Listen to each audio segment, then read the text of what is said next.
Who was Khalid-ibn-Waleed and why is he known as the Sword of God? How did he go from being an enemy of Islam to one of its greatest champions? And what were some of his remarkable achievements and battles? Stay tuned to find out. But before we dive into the video, make sure to hit the subscribe button and the bell icon to get notified whenever I upload a new video. Now let's get started. Khalid ibn al-Walid was born around the year 592 CE in Mecca, the holy city of Islam. He belonged to the Banu Makhzum clan, a prominent and wealthy branch of Quraysh tribe that controlled Mecca and the Kaaba, the sacred shrine that Muslims believe was built by Abraham and his son Ismail. Khalid grew up in a society that was steeped in the traditions of Arab paganism, where people worshipped multiple gods and idols. He was trained in the art of war from a young age and became a skilled horseman, archer and swordsman. He also developed a reputation for being brave, cunning and ambitious.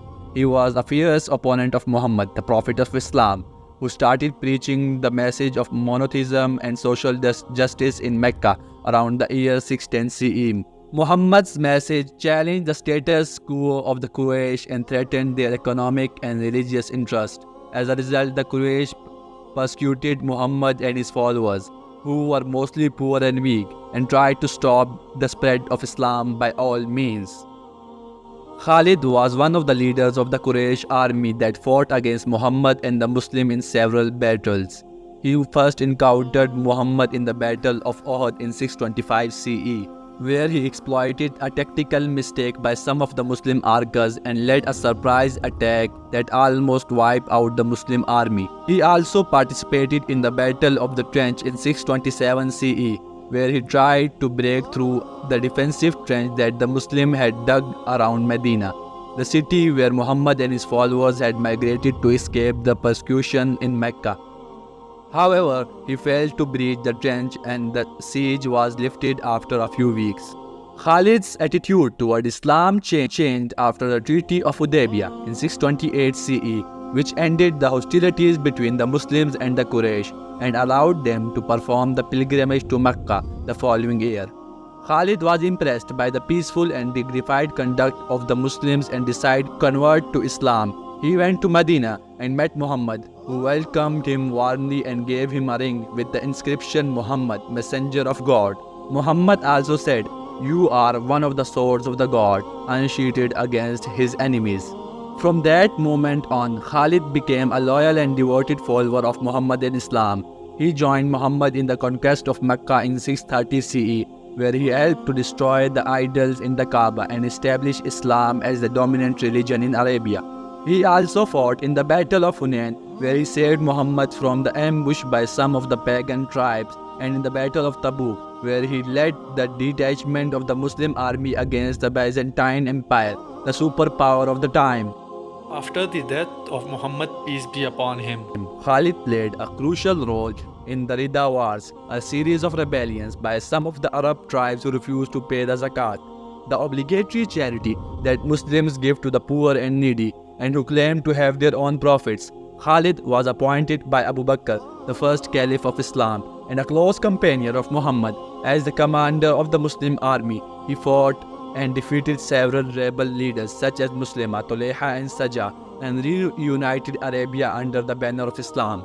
Khalid then embarked on a series of campaigns against the two great empires of the time, the Byzantine Empire, which ruled over Syria, Palestine, Egypt and Anatolia, and the Sassanid Empire, which ruled over Iraq, Iran and parts of Central Asia. He conquered vast territories and won many battles, such as the Battle of Yarmouk, the Battle of Qadisiyah, the Battle of Fallujah and the Battle of Firas.